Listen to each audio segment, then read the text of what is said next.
Pitágoras de Samos faz parte dos pensadores pré-socráticos que especularam a respeito da substância originária, ou arqué, que dá origem a todas as coisas. Ele viveu na segunda metade do século VI a.C. e, segundo a tradição antiga, esteve em Mileto. Provavelmente entrou em contato com um ambiente intelectual formado por Tales de Mileto e seus discípulos. A teoria de Pitágoras sobre a causa originária deu um salto de complexidade em relação às teorias anteriores. Antes dele, os pensadores estavam mais concentrados em descobrir o que dava origem a tudo, a causa perene, que permanece apesar das transformações, a arqué, e encontraram respostas como a água, o ápeiron e o ar. Pitágoras focalizou a atenção a padrões matemáticos encontrados em fenômenos como os ciclos da Lua, as estações do ano, períodos de gestação de homens e animais, a percepção da beleza de combinações geométricas,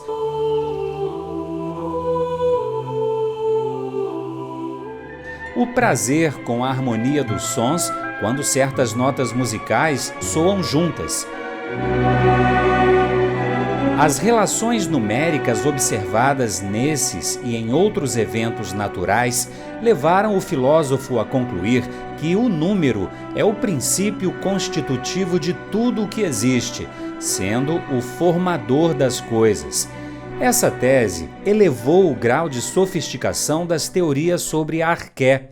Ela não só respondia à pergunta "o que é a causa?", mas também a outra pergunta fundamental: como esse princípio originário faz para dar atributos a tudo que existe, às inúmeras formas de vida, aos contornos geométricos, sons.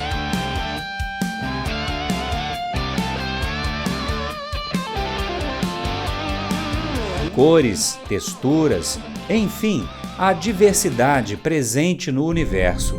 Para os pitagóricos, os números eram mais do que quantidades, eram uma realidade objetiva, com propriedades que dão qualidades às coisas.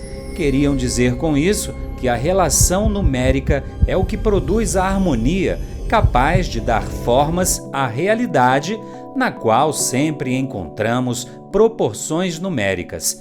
Assim, número representa não só o elemento constitutivo de tudo, mas também o elemento estruturante do universo, capaz de dar forma aos objetos graças a infindáveis interações entre si que dão proporcionalidade às coisas. O estudo da música deu um bom exemplo de como a proporção numérica está presente na realidade. Os pitagóricos notaram que a corda de um instrumento musical dividida ao meio produz a mesma nota musical que a corda inteira, mas com uma frequência 2 vezes maior. Assim, quando as duas cordas são tocadas juntas, há sempre os momentos em que as vibrações sonoras se encontram, produzindo uma sonoridade harmônica, agradável ao ouvido humano. Hoje, exploraremos a harmonia das cordas, especificamente a proporção de 2:1. Prestem atenção à matemática, pois ela revela o som da oitava. Outras proporções simples encontradas pelos pitagóricos foram as de 3:2 e 4:3. De acordo com Pitágoras, os números compõem todas as coisas e dão ao real a possibilidade de ser conhecido pelo homem, ou, como dizem os filósofos, dão cognoscibilidade ao real, a abertura necessária para que ele seja compreendido pelo intelecto humano. Quer dizer, graças aos números, a realidade é inteligível ao homem. O estudo da matemática, portanto, seria capaz de desvendar todos os aspectos do universo. Mas, para os pitagóricos, esses estudos não tinham a mesma finalidade prática que tem hoje em dia, como a construção de pontes ou cálculos financeiros de governos e empresas. Na irmandade fundada pelo pensador, a matemática fazia parte de uma concepção filosófica e religiosa da vida. Era uma forma de contemplação da natureza para purificar a alma, fazendo-a se conectar com a sua origem divina. Era uma crença com forte influência do orfismo, uma religião grega que provavelmente teve influência de religiões orientais. Para os pitagóricos, nossos corpos eram considerados cárceres, o lugar em que as almas foram aprisionadas para purgar o pecado original.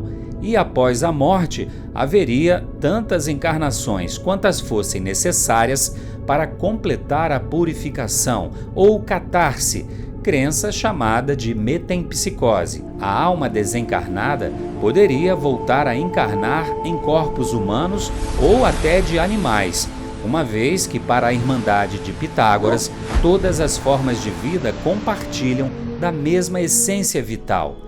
Nesse percurso de purificação, a contemplação do mundo, por meio da matemática, realiza um duplo movimento: o olhar do homem para fora de si, para compreender a realidade que o cerca, e o olhar para dentro de si mesmo.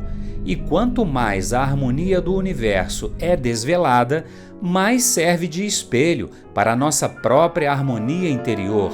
Ou seja, contemplar a estrutura universal faz com que a alma se torne capaz de reconhecer a harmonia em si mesma e agir de acordo com esse princípio ou ordem. Da mesma forma, o equilíbrio e as proporções encontrados em uma alma já parcialmente harmonizada pode ser o modelo de equivalentes harmônicos no mundo exterior. Uma alma com harmonia é aquela governada pela razão. Os desejos permanecem sob medida, as paixões não dominam a pessoa. Existe capacidade de discernimento para manter o equilíbrio interior. Assim como uma lira, se a corda estiver muito esticada ou frouxa, não existe música. E para afinar o instrumento, quer dizer, a alma, era preciso cultivar moderação, disciplina, autocontrole, silêncio, estudo, amizade e justiça.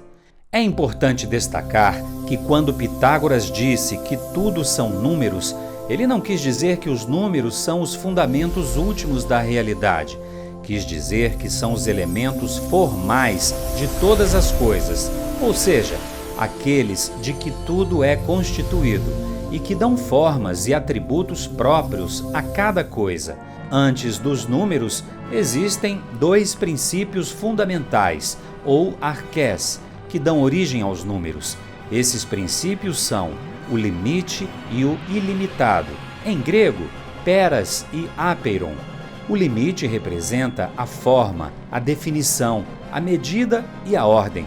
Ele transmite aos números identidade e possibilidade de ser compreendido, a inteligibilidade. O ilimitado, apeiron, representa a matéria, o indeterminado, o que não tem forma e é puro fluxo. Sem o limite, o ilimitado seria um caos absoluto e incognoscível.